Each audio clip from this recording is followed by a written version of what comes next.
Você perdeu algum amigo nessas eleições pelas redes sociais? Não se sinta só. Esse pleito teve como característica a participação maciça das redes sociais, seja por meio dos debates calorosos ou até mesmo de agressões e preconceito. Para falar um pouco sobre esse assunto, nós recebemos aqui no programa Entrevista da TV Câmara Bauru o professor doutor Ricardo Nicola, que tem um currículo super extenso, é docente do campus de Bauru, aqui da Unesp, publicou os livros Cibersociedade, Quem é Você no Mundo Online, de 2004, Cibercidadania, O que é Direito e Dever no Mundo Online, de 2008, e 8 obras pela série Poéticas Visuais, Arte, Tecnologia e Linguagem. Agora sim, devidamente apresentado, seja bem-vindo à TV Câmara, professor. Obrigado pelo convite. Bom, diferentemente de outras eleições, nós tivemos uma participação muito ativa das pessoas nas redes sociais, né? Nós estamos nos tornando cada vez mais dependentes dessas mídias? Sim, essa dependência está aumentando e está se tornando parte de nós. Antes ela era apenas um canal, hoje ela é a nossa própria existência, né, para algumas pessoas. Esse é um problema que a gente está enfrentando. Como que você avaliou o comportamento dos usuários durante as eleições? Primeiro, o grande problema no nosso caso é essa separação entre tribos, que é uma característica mesmo do mundo online, das comunidades virtuais. No caso das eleições, a política ficou muito acirrada, então houve um maniqueísmo, inclusive, que é outro ponto que é característico da rede. Tornar comunidades tribais separadas como se fossem guetos e quando se encontram se degladiam. Isso é uma característica mesmo do próprio sistema. Os hackers são assim, não é? Todas as comunidades que existem na rede são muito fechadas em conceitos. Então isso que eu percebi nas eleições atuais. Agora, muita gente usou as redes sociais também para agressão, né? Então, comentários preconceituosos. Nós tivemos, principalmente no momento pós-eleição, muito preconceito preconceito regionalista, que a gente chama, né, contra nordestinos. Esse tipo de comportamento é algo inédito na comunicação? Esse tipo de visão limitada do outro é característico de um sistema fechado. Então, quando ele não abarca questões geográficas, então o mundo cibersocial, ele tem essa dificuldade de trazer as raízes culturais, vamos chamar assim. Então fica apenas a superfície. A gente costuma dizer que o mundo online é um mundo de superfícies, um mundo de telas. E essas telas, elas não trazem necessariamente todas as características daquela região. Elas procuram trazer esses elementos, mas elas não trazem totalmente. Então há o quê? Uma análise, uma visão parcial de cada região. Isso pelo menos o que eu percebi, dos regionalismos que você está tratando, né? E aí, o que faz a rede? Ela potencializa essas pequenas características aí, em vez de aprofundá-las. Aí, o que acontece? O preconceito, ele acaba se tornando mais evidente. Então, Sul, Nordeste, esses regionalismos que têm características interessantes, mas se forem degladiadas, acabam sendo equivocadas, porque todas essas diferenças constituem o país. Elas são bonitas, são necessárias, não é? E o que faz a rede? Ela acaba potencializando essas diferenças culturais, como se tornando vários países dentro de um país, não é? E que é uma bobagem, é um equívoco mesmo, né? Que acaba gerando esses equívocos. Daí a necessidade de profissionais da comunicação que oriente, que mostre o que o regionalismo é uma característica diferente, não é? Que isso não tem nada a ver com característica de um país. Essas diferenças muito acentuadas, elas são características de um país. Mas o preconceito, dizer que aquele é melhor que o outro, é uma questão de valores só. Que é de um momento, né? De uma situação. E que não reflete a cultura como um todo. Quais são as principais diferenças, professor, entre o comportamento do usuário nessas mídias sociais e as características das mídias tradicionais? Claro, eu sei que são muitas, mas as principais delas. Bom, as mídias tradicionais, elas não permitiam, até têm dificuldade em relação à interatividade. Esse é um ponto característico, que mais potencializam o que é offline e o que é online. O mundo online, ele adensa, né? Ele aprofunda a interatividade, permite essa conexão em tempo real, né? Mais que a interatividade, o tempo real é uma outra realidade também.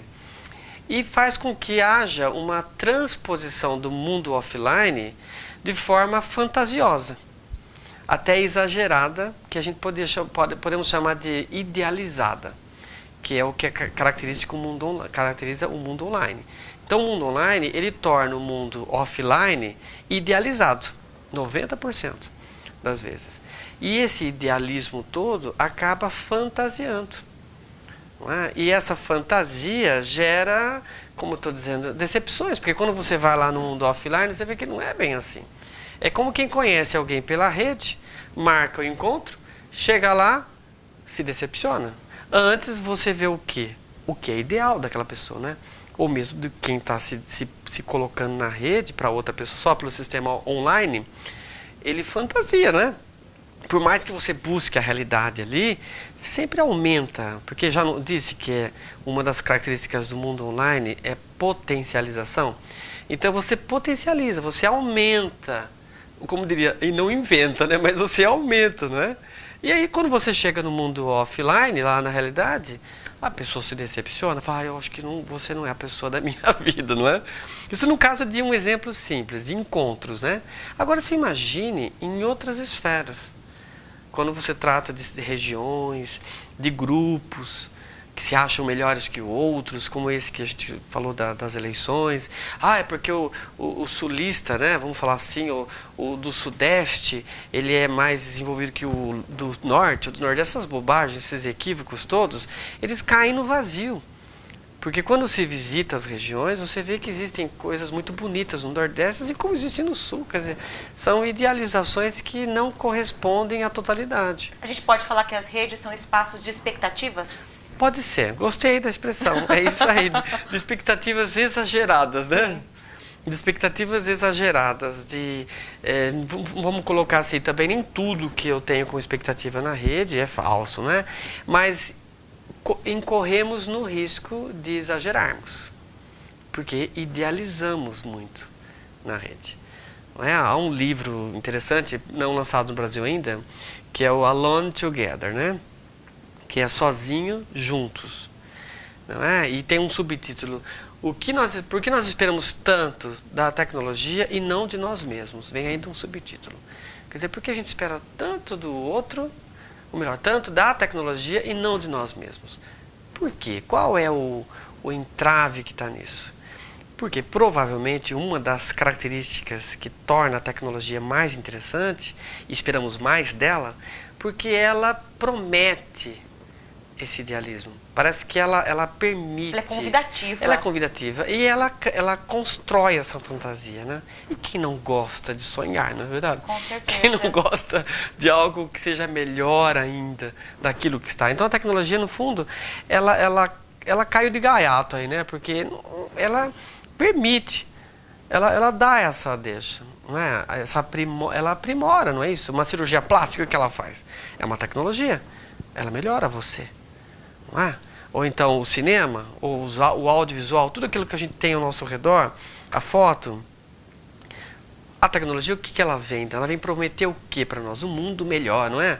Muito da nosso idealismo das coisas que estão aí. Ela consegue muito, e, né? inclusive, oferece instrumentos que passam a ser convites até para o narcisismo, né? Exatamente. A tal história do selfie, da gente tirar foto de nós mesmos e publicarmos isso, né? O que é o selfie? Você vai lá, tira foto de si mesmo diante de uma câmera, quer dizer, é uma solidão, por isso que ela coloca bem essa autora, né? Alone together. Quer dizer, é uma solidão numa fantasia de um todo, de estar integrado. Quer dizer, na verdade você está sozinho diante de uma máquina que está registrando um momento que você também está maquiando, né? Porque a maquiagem também é uma tecnologia.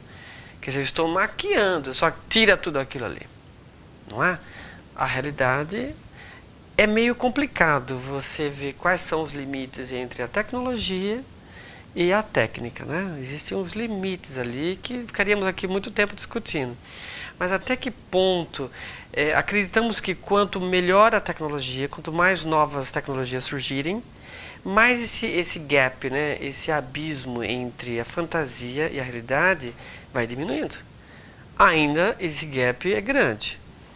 Não é? Acreditamos que, sei lá, século 22, isso possa vir a diminuir e que tecnologia e realidade seja quase a mesma coisa, mas ainda não é. Já que estamos falando nesses limites, as pessoas elas se sentem muito à vontade nas redes sociais para opinarem sobre tudo, né? Então elas encontram espaço para darem opinião sobre qualquer coisa. Qual é o limite disso? Até que ponto isso é positivo? Então, existem vários problemas aí. Inclusive estão destacados no meu livro Cibercidadania. Primeiro ano saiu um artigo, Cibercidadania, o que é direito e dever no mundo online. No início eu pensava assim, eu vou pesquisar quais são os direitos e quais são os meus deveres na rede, não é? Eu vi que não é possível saber quais são eles. Eu vi que o problema era o que era direito e o que era dever. Não é nem uma questão de quais eram, mas o que era. Porque há muita jurisprudência no mundo online. Em razão disso, até que ponto você está ofendendo o outro? Até que ponto você está sendo ofendido? Quando essas coisas estão acontecendo, não é? E como elas se organizam. Então, tentando responder um pouco da sua pergunta, o problema sério de você se expor demais na rede é a tal da privacidade, não é? Do respeito à privacidade, da segurança, porque vai esbarrar em outras questões também mais sérias da segurança, e até que ponto eu estou vivendo no terreno do surveillance. A tradução no Brasil seria espionando, né? Surveillance, eu estou espionando você, que encaixa em parte na segurança, né, anterior, e bem como na invasão dessa privacidade. Não só da privacidade minha em relação ao mundo, mas dessa invasão que está acontecendo. E que, por um lado, ela está sendo permitida também. Então as pessoas estão achando muito bonito estarem todo o tempo no Facebook, tirando foto 24 horas, colocando lá, e cada dia eu tenho uma foto. Se eu não estou lá, eu não existo. Não é? Para algumas pessoas. Isso é uma grande mentira. Porque o estar na rede, já está dizendo, não é ser. O estar e ser estão em conflito, em crise na rede, no sistema. Eu havia dito antes que o mundo tecnológico ele potencializa tudo, não é isso? Então, o potencializar também do estar vai estar potencializado, fazendo até uma redundância. Eu estou quase onisciente, né? Estou todos os instantes, toda hora que eu estou lá, é uma fantasia que a tecnologia cria, da minha onisciência, porque ela não existe. Então a pessoa necessita daquilo para quase uma visão meio divina, né, de si mesma, uma divinização dela, da participação dela em vários territórios. Então isso pode prejudicar questões de segurança, como eu coloquei, questões psíquicas, não é? Estaremos gerando novas doenças, novas psicopatologias, estaremos gerando pessoas solitárias que estão vivendo em mundos totalmente irreais ou totalmente desconectados dessa realidade. E vivendo em função deles, né? Isso eu já ouvi uma mulher falando que para conseguir conversar com o próprio marido, ela tinha que procurá-lo em box no Facebook. Eu fiquei chocada. Ele não me ouve, ele não me responde, a não ser que eu chame ele no Facebook. Ou então, até a publicidade brinca com isso, não é? Na telefonia, se eu não me engano, no celular, em que ele liga para ela, estão um ao lado, um em frente ao outro, sim, mas um liga para o outro através do próprio telefone. Quer dizer, até o mercado está brincando com essa. Se isso já está aparecendo lá, imagine como está no mundo de hoje. Devemos fazer o que, dizia a Sherry Turkle, né? Diz a Sherry Turkle nessa análise. Nós vamos que reformular a nossa forma de nos relacionar com a tecnologia. Isso vai ter que ser reformulado. Então a pergunta é, mas reformular como? Eu consigo impedir hoje os adolescentes de ficarem lá? Eu consigo impedir? Eu não vou conseguir. É uma ilusão. É a mesma coisa que nós também tínhamos a ilusão inicial de quando surgiu o sistema online, de falar com que as pessoas, de pedir com que as pessoas não falassem palavrão na internet. Ou não escrevessem palavrão, ou não ofendessem umas às outras. Era praticamente impossível. Eu vi que essa era uma das regras do mundo online da cibercidadania. Mas como impedir isso aí? Então a resposta pode ser triste, mas ela está dentro da realidade, dentro da pesquisa que fazemos. Se você não mudar pelo amor, você vai mudar pela dor. Pode ser uma questão filosófica, religiosa, não importa em que ponto. Mas a ciência está provando que isso vai acontecer. Quer dizer que se eu não mudar esse comportamento de solidão disfarçada na multidão, eu vou viver uma inanição emocional, diziam os psicólogos. Seria inanição social, inanição. Uma espécie de apatia. Sim, uma morte do ego, né? Usando assim um ponto terreno da psicologia. As pessoas, quando Freud dizia, se você vive intensamente o narcisismo, tudo bem, pode ser uma escolha da pessoa, ficar o tempo inteiro em si mesmada, né? Sempre olhando no espelho, penteando os cabelos, vivendo em cima da sua própria imagem. Tudo bem. Isso pode não ter nenhum pecado aí, né? Só que se esse excesso acontecer, você vai morrer de inanição, dizia Freud. Inanição, mas que inanição é essa? Emocional. Ninguém entendia na época. Hoje está ficando muito claro isso. O que é essa inanição emocional? Porque dizia Freud, né? A verdadeira riqueza está no outro. Está na diversidade. Então, quando você está em cima de você mesma, cadê a diversidade? Acabou.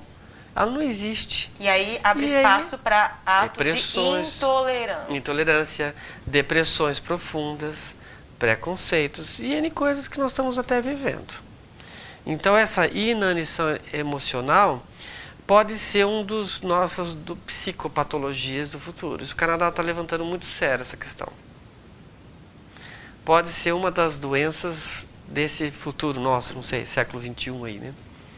Se não corrigirmos por bem esse excesso de nós mesmos, né? Essa coisa meio... sinceridade, eu tenho até um pouco de nojo disso, né? Assim, essa coisa de ficar 24 horas tirando foto de si mesmo e colocando lá na rede. Não há nenhuma maldade aí de ninguém, né? Mas é uma falta mesmo de uma perda de identidade com o coletivo. A pessoa não está notando, mas está acontecendo. Ela está perdendo a identidade do coletivo e está ficando só em cima dela.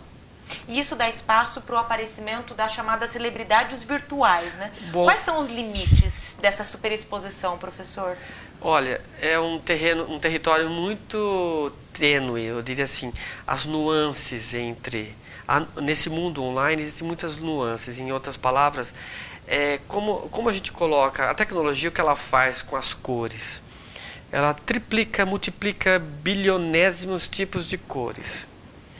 O que nós não podíamos fazer a olho nu até um tempo que os computadores chegaram. Isso também não está sendo diferente em relação a essas celebridades. Porque nós conhecemos as celebridades aí nesse mundo da mídia, não é? Porque é um artista, porque é isso, porque aquilo, eles tornam as celebridades. Só que no mundo online, as celebridades também existem. Tanto é que nós temos uma editoria no jornal Universiteg, que é o portal nosso lá do jornalismo digital da Unesp, que chama Celebridades. E houve até um preconceito de alguns professores. Falar de celebridade, nós jornalistas, né? E tem que parar com essa bobagem. Por quê? O jornalismo, as celebridades, ou esse mundo aí, também é uma atividade do jornalismo. Existe uma atividade da comunicação ali. E ela tem que ser respeitada também, não é? Mas a questão que está em jogo é que a celebridade do mundo online, ela não é tão inocente como vamos falar assim, como é a celebridade do mundo aí da mídia. Eu estou chamando de inocente, eu coloco entre aspas. Porque no caso do mercado real offline, essa celebridade é produzida mesmo. Olha, você vai ser celebridade. Tá, vamos fazer isso, fazer aquilo. É produzida. No caso do mundo online, não. Essa produção até acontece, mas ela acontece de forma meio que natural. Quer dizer, o conjunto de relações que você estabelece no mundo online é que vai te tornar a celebridade ou não. Quer dizer, o que torna a celebridade no mundo online? Uma pessoa extremamente fútil. Porque a amizade, o Orkut, que já faleceu lá, o sistema, você mandava convites, não é isso? E aí todo mundo esperava o seu convite. Então, quando você entrava na sua página, quanto mais amigos você tinha, mais interessante você era, mais celebridade você era. Só que se colocava lá 1 milhão de amigos, virou celebridade. Só que é possível alguém ser amigo de 1 milhão de pessoas? Não é. Então essas celebridades do mundo online é uma coisa muito... Não que a outra não seja falsa, né? Mas há uma potencialidade, uma potencialização dessa falsidade. Esse é o problema que eu diria no mundo online se tratando de celebridade. Não é? E acabam também mentiras perigosas, vamos colocar assim, como mitos, né? Que é uma das características da celebridade. Todo mundo quer seguir, não é? Vamos colocar tecnicamente. A celebridade, já estava dizendo, é celebrar, né? É estar lá no altar, não é? Então o que acontece no mundo online? Eu coloco essas deturpações, essas coisas perigosas. Estou generalizando, porque tem lá suas exceções, mas em geral isso acontece. E põe num altar ali, aonde eu vou tentar imitar. Você já imaginou que risco estamos correndo? Quer dizer, o que é milhões de amigos? São amigos mesmo? E os perigos, um deles, um exemplo que eu observo, por exemplo, as pessoas que começam a fazer academia e aí elas alcançam um corpo legal, elas se tornam as celebridades do Instagram.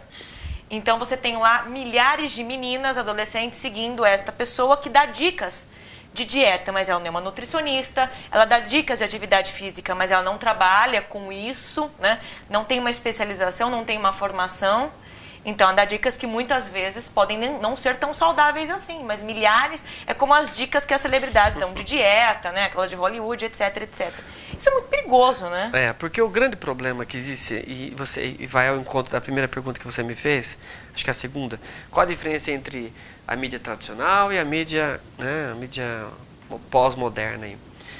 Falta regulação também, né, professor? Falta de regulação. Falta dessa peneira aí, não é? Filtro. Do filtro que está ausente. E do idealismo. De acharmos que as nossas atividades online são todas perfeitas. São todas ótimas, cada vez melhores. Porque existe o tal do idealismo que cega a visão da edição. De eu editar. O que eu estou editando? Estou eliminando o que é melhor. É o tal do filtro. Acaba caindo nessa mesma questão da filtragem.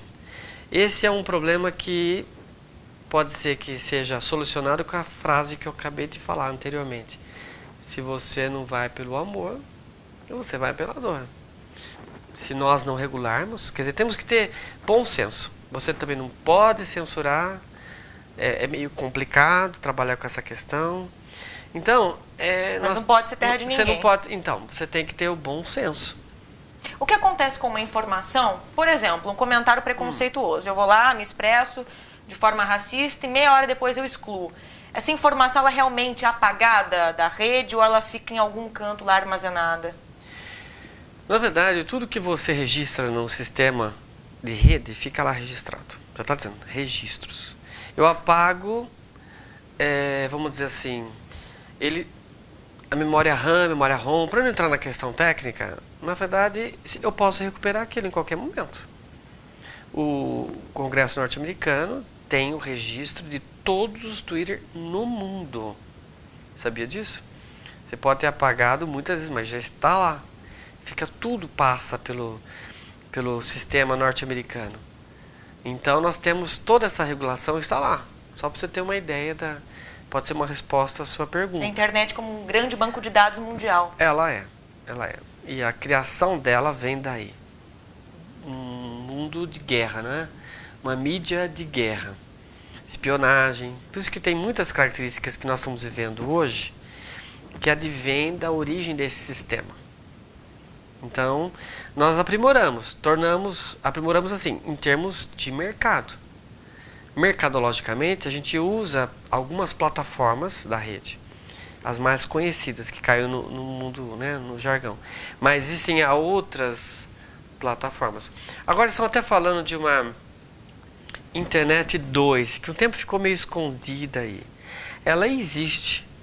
A Internet 2, inclusive, está no UOL, acho que saiu hoje alguma matéria, se eu não me engano, sobre isso. Um breve trecho lá.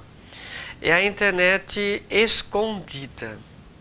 É aquela meio técnica, mais rudimentar, aonde toda essa informação que a gente, mercadologicamente, vamos falar assim, do leigo, né?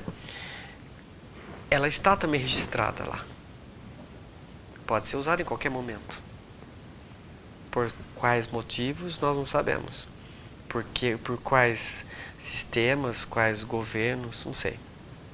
Reza a lenda que algumas redes aí estão armazenadas muitas outras informações ditas apagadas há muito tempo. Quem comete crimes virtuais, como preconceito, por exemplo, existe algum tipo de punição? A pessoa ela fica ilesa, a internet realmente é terra de ninguém? Se eu me deparar com um crime virtual, né? Eu tenho como denunciar isso na vida real, entre aspas? Como funciona tudo sim, isso? existem já leis, né? A legislação brasileira já está contemplando muitos dos crimes cometidos na rede. Inclusive tem a atriz, a Carolina Dickmann, Sim. né? Existe até a lei Dickmann, se não me engano, eles até fizeram... a punição, sim, vai para o Congresso, ou melhor, é matéria jurídica.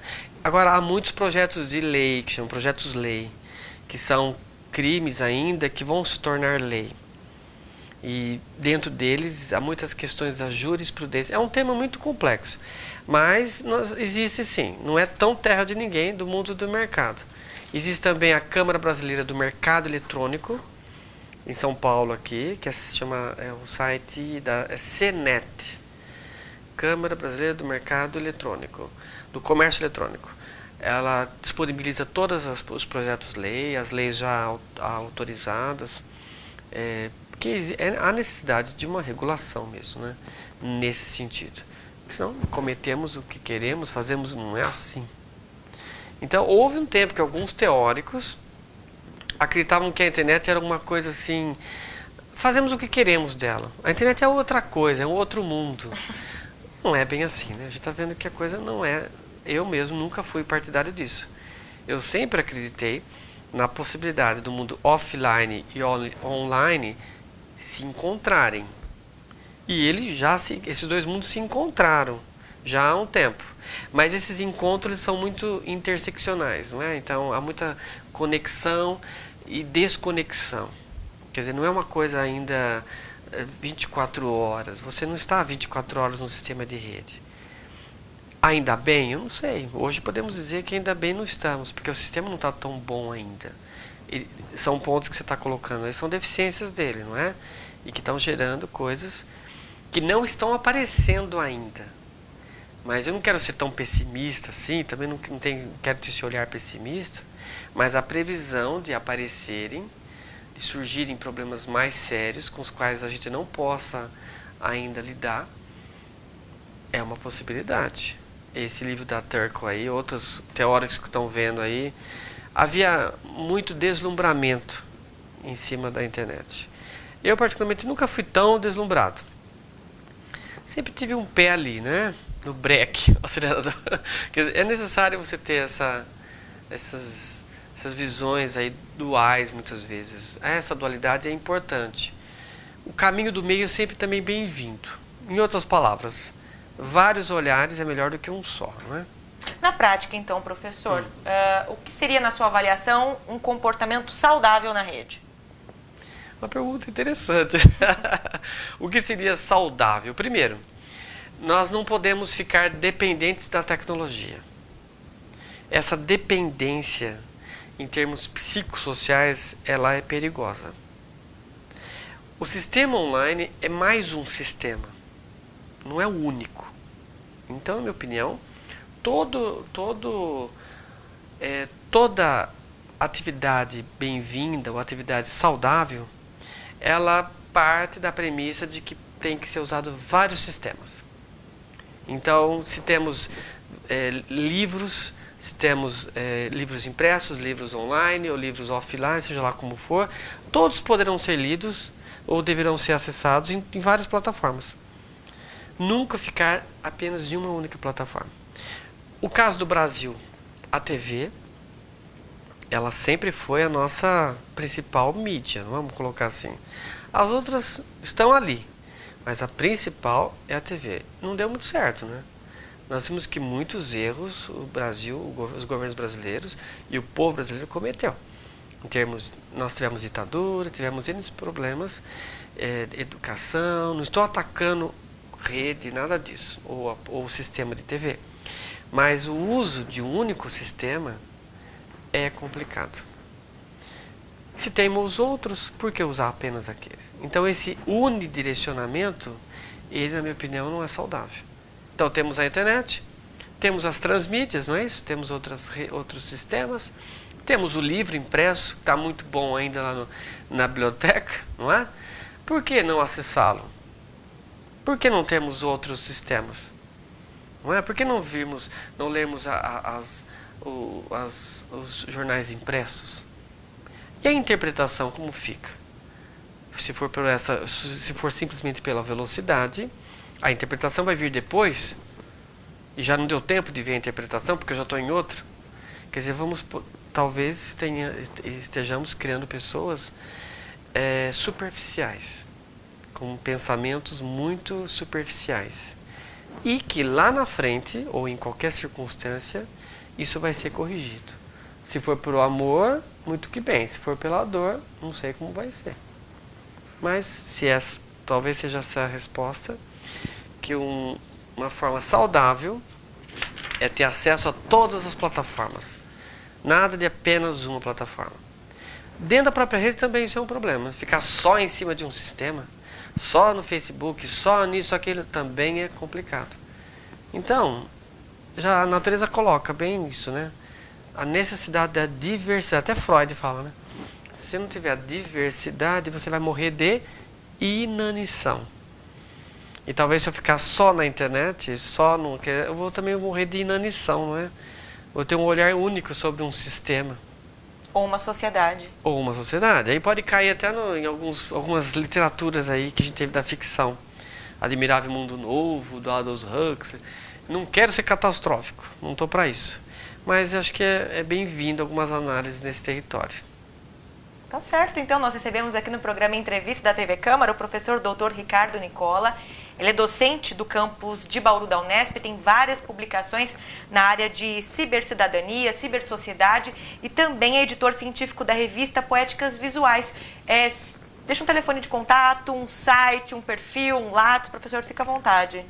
As pessoas que queiram conhecer seu trabalho. Obrigado. Eu tenho esses trabalhos aí na área de cibercidadania, que eu vi que você citou. Agora estou desde 2010 num projeto de arte e tecnologia. Nós temos o site www.poeticasvisuais.com.br. É um site que tem vários livros, esse que você inclusive citou, na área de arte, tecnologia, arte e linguagem. É um território interessante que eu estou entrando, que eu comecei a investigar desde 2010, que faz essa convergência com comunicação e ciências sociais, que é essa questão da visualidade, da percepção, das artes visuais. Quer dizer, nós estamos vivendo cada vez no mundo da visualidade. A internet está provando isso aí, ou até o cinema, as tecnologias, tudo isso está mostrando que cada vez mais a visualidade é importante. Quer dizer, quem não se vê, não é assim? A visualidade, quer dizer, não há nenhum curso de redação da imagem, né? Nunca nem falou, olha, precisa fazer um curso de redação da imagem. A gente precisa fazer um curso de redação do texto, né, tradicional. Mas da imagem ninguém precisou fazer. E nesse sentido, eu penso que o projeto Poéticas Visuais é um projeto que está dando certo, está avançando. A gente publicou Arte e Linguagem, Arte e Tecnologia, uma série. São ao todo 8 livros até agora publicados. Agora sai o volume 4. São volume 4, Arte e Linguagem, volume 4, Arte e tecnologia. Como são 2 livros e são 4 volumes, então para não ficar... totalizam 8 livros, né? Mas 4 de um, 4 de outro. E o Poetic Voice, que é a revista, que alcançou, são 10 números já publicados, com artigos de gente do mundo todo, que trabalha com arte e linguagem, e arte em vários sentidos, seja no cinema, seja... Eu quis investigar, me seduziu esse lado, que eu acho que uma grande saída para nós talvez seja repensar a nossa condição. E num mundo hoje tão carente, né, tão pobre de emoção, pelo menos que eu tenho acompanhado aí, tão pobre de emoção, tão pobre de vários outros valores, né? Sem usar um texto, um discurso demagógico, eu acredito que se existe uma saída para nós, essa saída está na nossa própria natureza. Porque a mídia está aí para nos ajudar e não fazer o inverso, né? Não tornar com que essa mídia vá retirando a gente, mas que ela vá acrescentando. É isso aí, eu agradeço novamente o seu convite. Professor, agradeço por ter aceito não só o convite, mas por ter compartilhado e partilhado o seu conhecimento aqui conosco. Imagina, obrigada pela agradeço, presença, tá? viu? Obrigada, professor, e obrigada também a sua sintonia aqui conosco na TV Câmara pelos canais 10 da NET e 60.3 UHF Digital. Até a próxima.